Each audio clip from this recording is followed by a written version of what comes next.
Caitlin Brody, and I am the entertainment director at Vanity Fair. And I'm so excited to be your host today for today's half hour with Daisy Jones and the Six, which is my favorite show of the year, hands down. So we're going to be speaking with Lauren Neustadter, the executive producer, and Scott Neustadter, the co-creator, co-showrunner, and executive producer. So to kick us off, Lauren, can we have an overview of this amazing show? Daisy Jones and the Six is a show about a group of young people who had huge dreams, who followed them to Hollywood and then became the biggest band in the world. But in the process, there were so many complicated relationships. There was love that was true and pure. There was love that was forbidden. There are best friendships. There are friendships that are broken. There are sibling relationships. There's so much drama and so much complexity, but really at the center of the story, there's love. The love that this band has, you know, the members of the band have for one another, and really the love between Billy and Daisy and Camilla. It's a very complicated love triangle that really fuels the narrative and tells the story. And I will also say, Caitlin, I love that it's your favorite show of the year. Thank you. And thank you for being so supportive of us as we've sort of gone on this journey of sharing the show with the world. One of the things that I think really sets it apart is all of the incredible original music. This is a group of actors who became a band in the making of this show. And we have incredibly talented music producers, Blake Mills and Tony Berg, who wrote 24 original songs. And I think they've really sort of found their way into the homes and hearts of the people who've watched the show. And it's really been a thrilling thing to watch.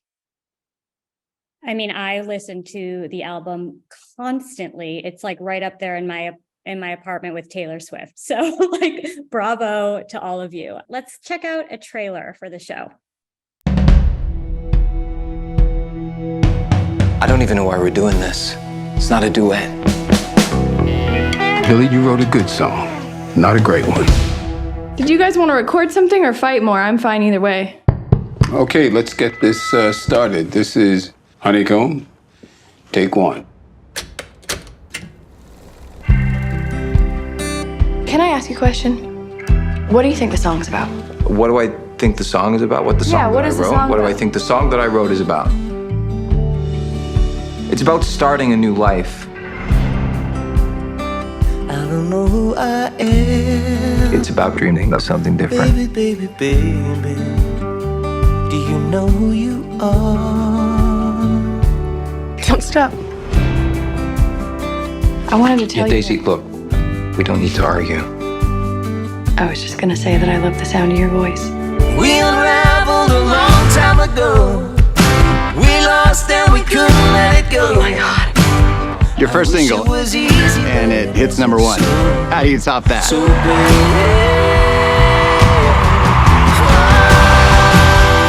we can make a good thing bad. When you're making an album, it's an intimate thing. It has to be. I've never seen him smile this much in his life.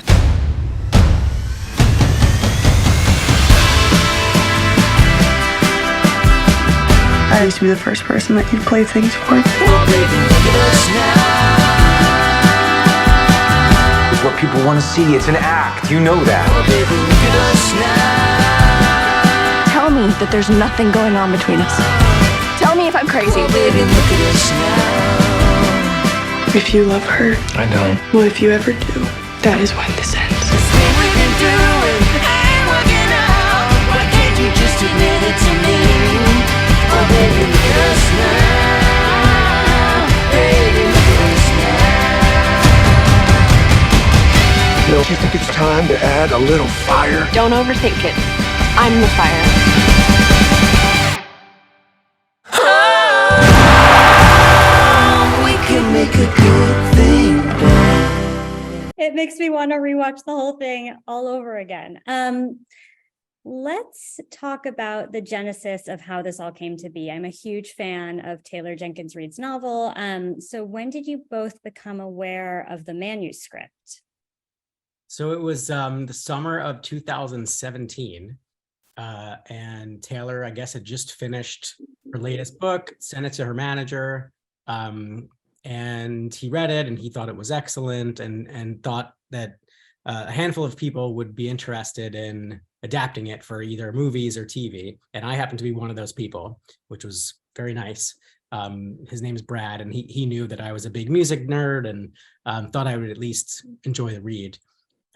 He sent it to me. I started reading it pretty quickly, and I got about 100 pages in, and I texted Lauren, who had just started this brand new company with Reese called Hello Sunshine. Both Lauren and I, and then the next day, Reese, all kind of flipped for the book and did a full court press on Taylor to sort of make sure that we were the only people that she would think about to adapt it into a thing.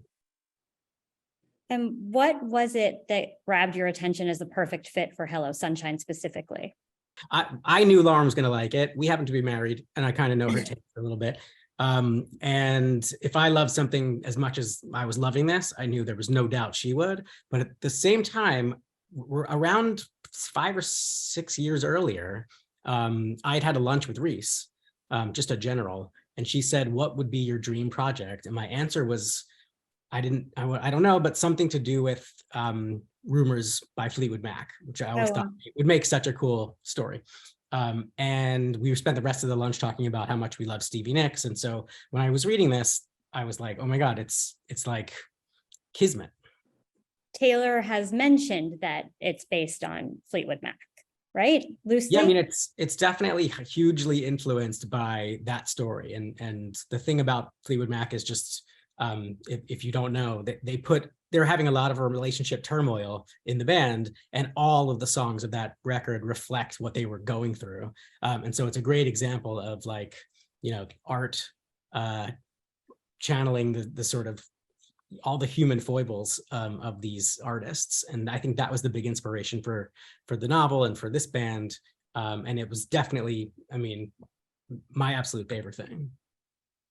You know, the book, like I mentioned, is just such a massive bestseller and has, you know, got even exponentially more popular after the series. So, you know, it sold more than 1 million copies. It's been translated into 30 different languages. So the fans of this book are so passionate, myself included. So did you guys have any trepidations about, you know, taking such a beloved property? And also, what aspects of the series do you think will leave fans satisfied? Yeah, fortunately for me, I had a little bit of experience with this, adapting John Green's Fault in Our Stars.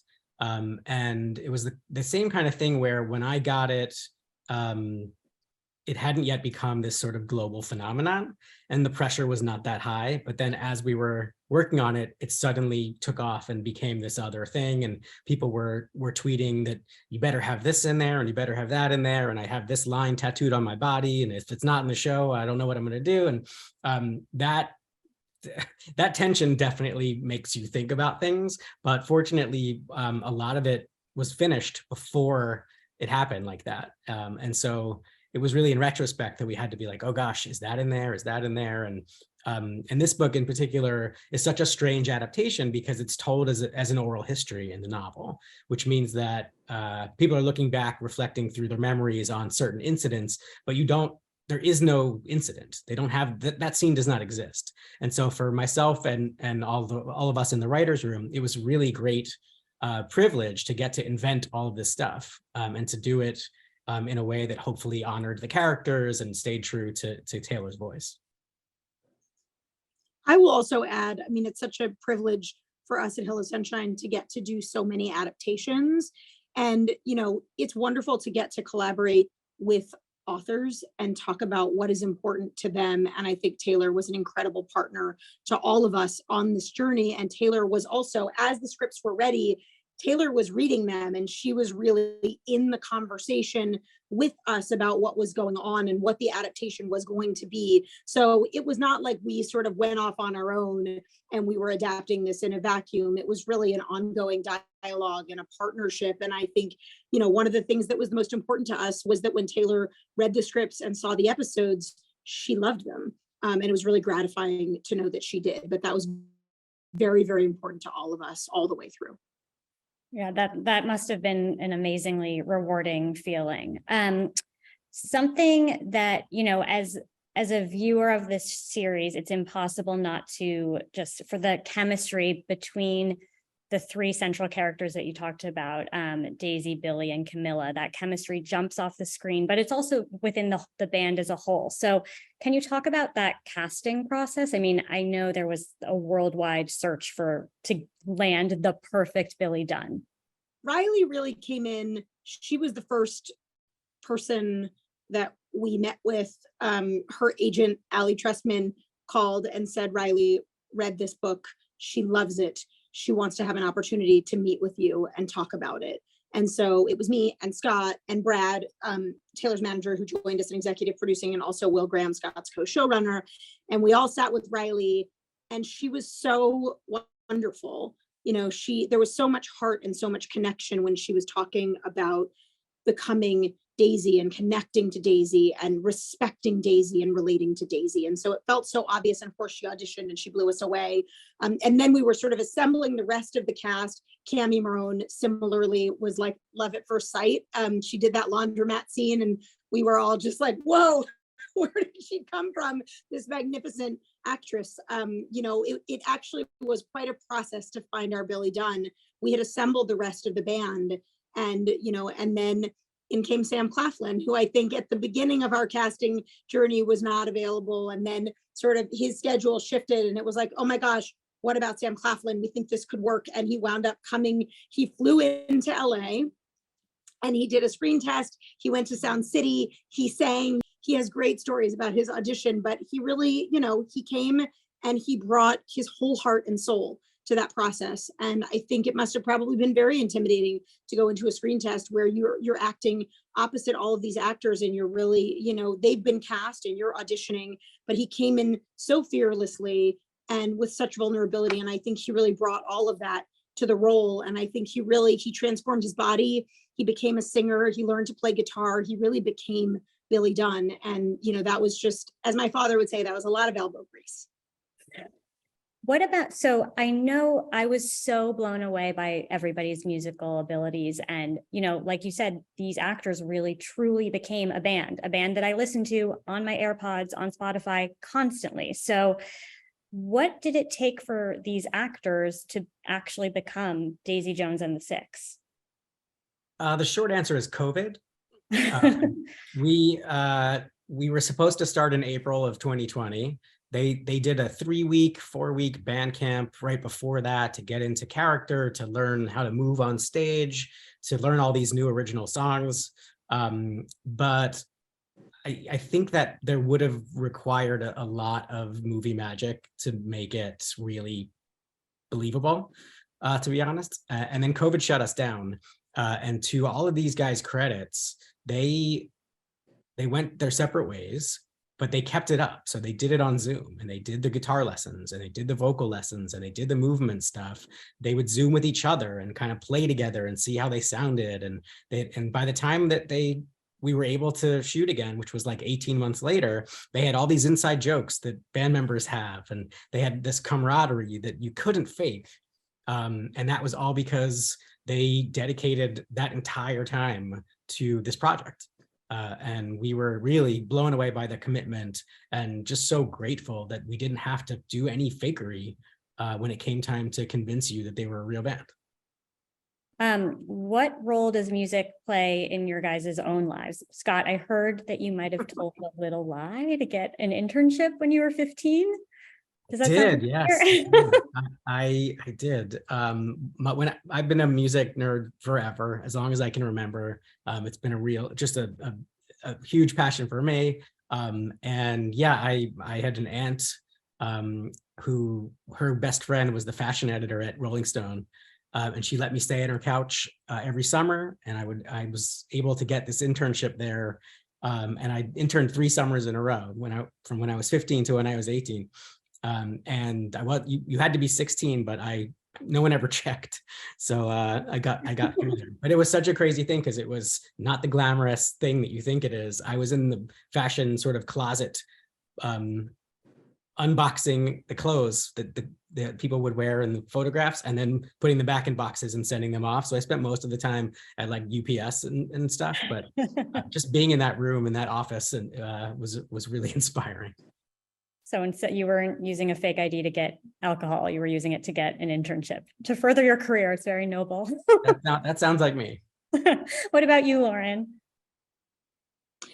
Well, I mean, I will be honest and say I've learned so much about music from Scott. I grew up in New Orleans, Louisiana, which is a place where there is an incredible amount of amazing music. But, you know, in dating Scott and then marrying Scott, I've really gotten such an incredible education about music, about sad British pop music specifically. Caitlin. There's a lot of that played in our house, but really, I mean, it's such an emotional thing to be, you know, playing Fleetwood Mac's Rumors and to go to Springsteen concerts, to experience all of this music that he loves so much with him, and then to be able to make this show and to listen to this music, this band that was created because of this book and because of the making of this television show with our own kids.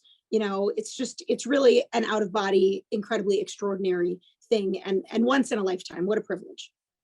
Well, speaking of your guys' relationship, I know this was the first time you worked together, which I was shocked. I had no idea. So what was that experience like for the first time? I feel like it's the first time we've worked together officially. Lauren is the first person to read anything when I'm finished with it and to give me feedback and to tell me if I'm on the right track with things. So we've always gotten to do that. But being able to sort of watch you work has been a real treat for me because you're just a genius at what you do. And if we weren't married, you're who I would want to produce all my things.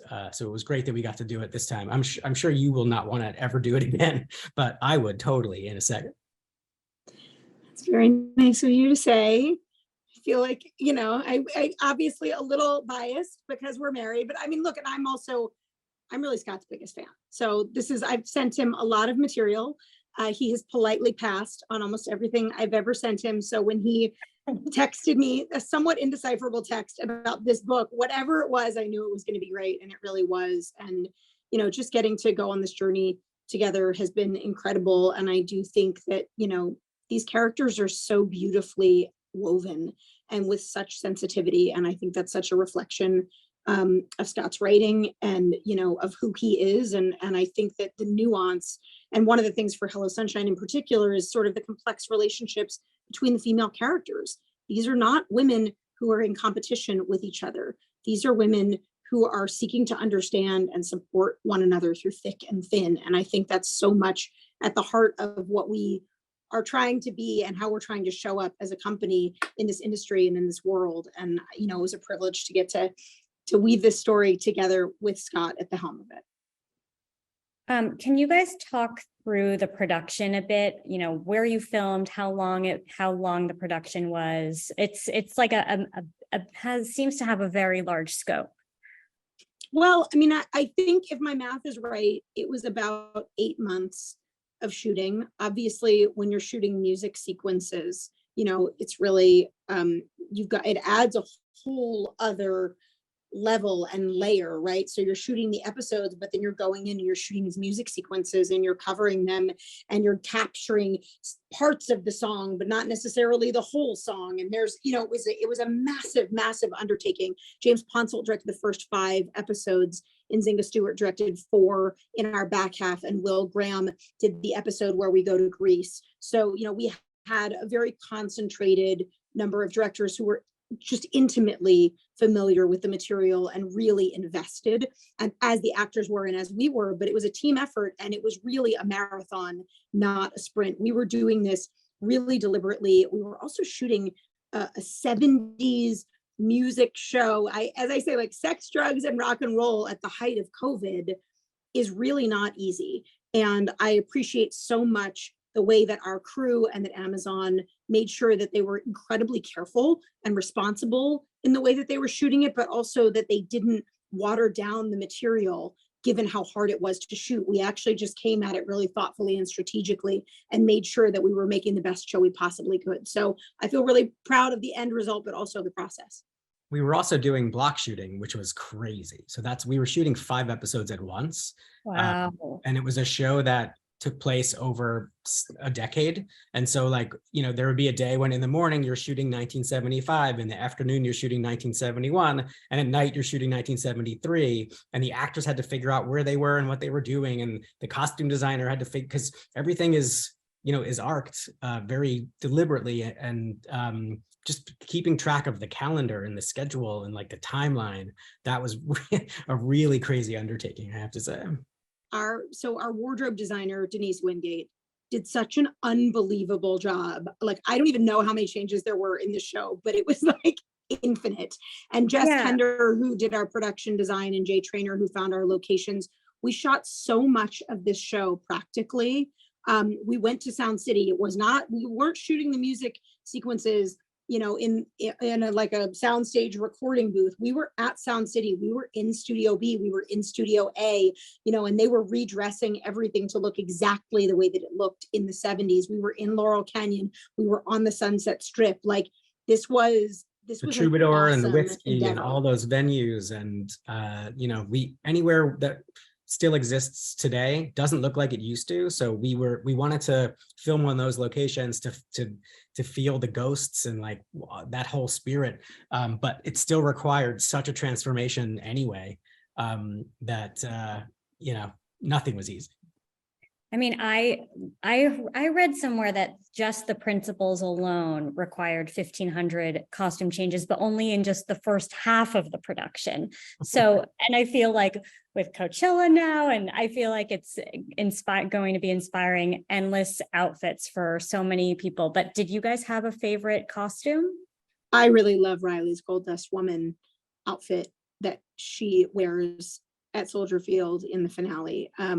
It's actually, and it's an outfit that she and Denise worked on together. You know, I think she had this sort of incredibly inspired idea, and then Denise, as always, went out and just found the absolutely perfect outfit for her to wear. But I think even from when we did our super tease of the show, and you just see Daisy wearing that gorgeous flowy gold gown, lifting her arms, like, it's so iconic. So for me, I think it's hard to choose a favorite, but that's definitely my favorite. Yeah, for sure. And then everything that Eddie wears is actually really spectacular. I feel like people aren't talking enough about Eddie's clothes. Yeah, Eddie's clothes are awesome. Okay, we're gonna cut to a quick clip. Your first single, and it hits #1. I mean, how do you top that? Well, this isn't our first single, but yeah, I mean, we have an album out, 789. That's the one with the song. I think we're just happy that everybody's digging the song, and we're happy to be here. Yeah, true. You know, it was great watching them sing our words. It's pretty incredible. So what do you two have planned for an encore?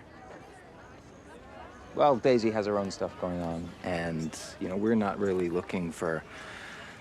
Look, as much as we loved having her sing on our song, that was more of a one-time thing. So.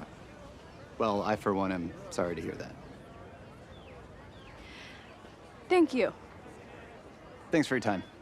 You're a real fucking asshole, aren't you? What? Singing your song. I gave you credit. You didn't give me shit. Those were my words you were singing. Do you know what? Have a nice life.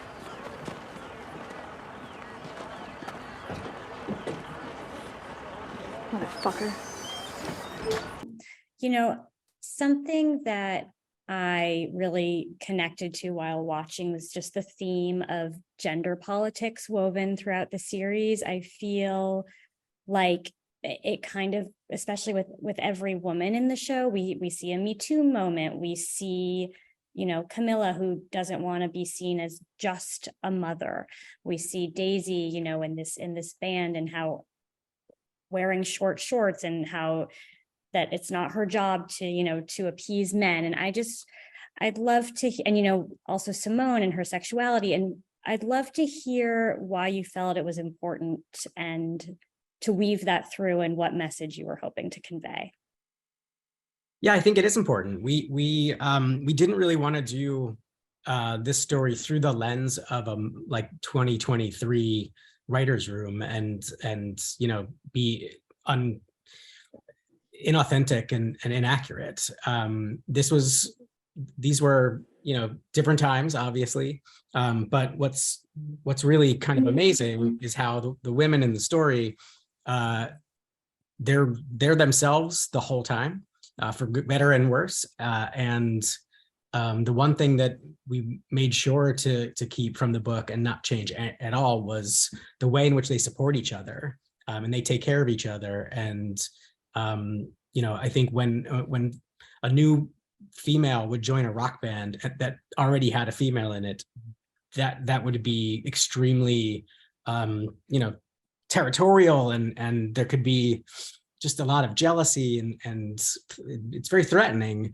You see none of that here, because that was not the story we wanted to tell.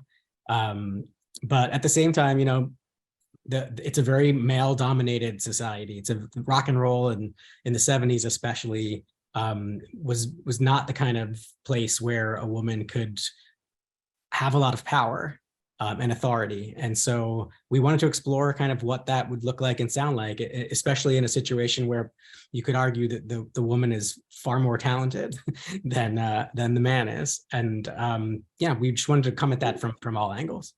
Throughout the series, I feel like the band becomes a complete surrogate family for each other, and especially for Daisy. And I feel like when I got to spend some time with you all last month with the cast, that surrogate family completely jumped off screen and seems to completely be a real scenario, and a real experience to this day with everybody. So I'd love if you could talk a bit about everybody's dynamic together off screen, because you all seem to love each other so much.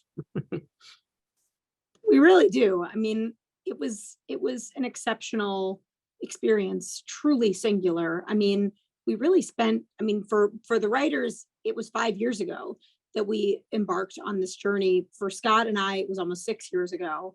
But with this cast, they've been together for like 4 years. So they definitely have a text thread. I can't keep up with whether it's like Daisy and the 10 now, because I think they have all the other actors that are not actually in the band, but that are in the show, that are a part of the text thread. But, they're family to each other.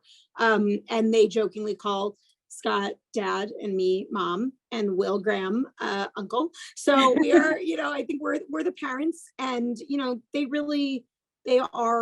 they are really connected, I think, for life. I think that they supported each other. I'm sure it was a really scary thing to be attached to a show where you knew that you were going to, in COVID, be singing and be intimate and be in 70s wardrobe, and all of these things that were challenging. And they didn't bail on the show. They doubled down. They said, we're going to work harder than we ever thought was possible, and we're going to really become these characters. And they did it for themselves, but they also did it for each other, and they really showed up in such a beautiful way. And I think that Riley and Sam led this cast. Just really, I think it's a beautiful story, but their relationships are so beautiful and so lasting. Lastly, I just would love to know, in case somebody hasn't had a chance to watch it yet, what is one thing that comes to mind from both of you that might entice them to appropriately binge the series, as everybody should if they haven't already? Well, when I read the book, it for me was just a joy delivery system. Like every chapter, I loved it so much, and we tried to replicate that in the TV experience. So if you don't care about music, if you don't care about this world at all, I still think that you will fall in love with these characters. You'll get invested in this story, and it brings joy. It just really kind of makes you happy. And that was all we ever kind of set out to do. It's a show about a group of really incredible people who chased a big dream, and it came true. And I think it has all of these delicious ingredients. It will make you think, and it will make you feel, and it will make you sing along. And I think in that finale, you'll find yourself crying because you care so much about these people, and you've become so invested in this journey. And you'll want to watch it again. I was glad, Caitlin, to hear that you wanted to watch it again. But I agree with joy delivery system. And I also just think in a world where often things feel heavy, I think this will make people feel a little bit lighter and bring them some happiness and some nice emotion. Absolutely. And on that note, thank you guys so much. Thank you to Prime Video and to Scott and Lauren for joining us. And it was so great to see you, and congratulations again. And yeah, I can't wait to watch it.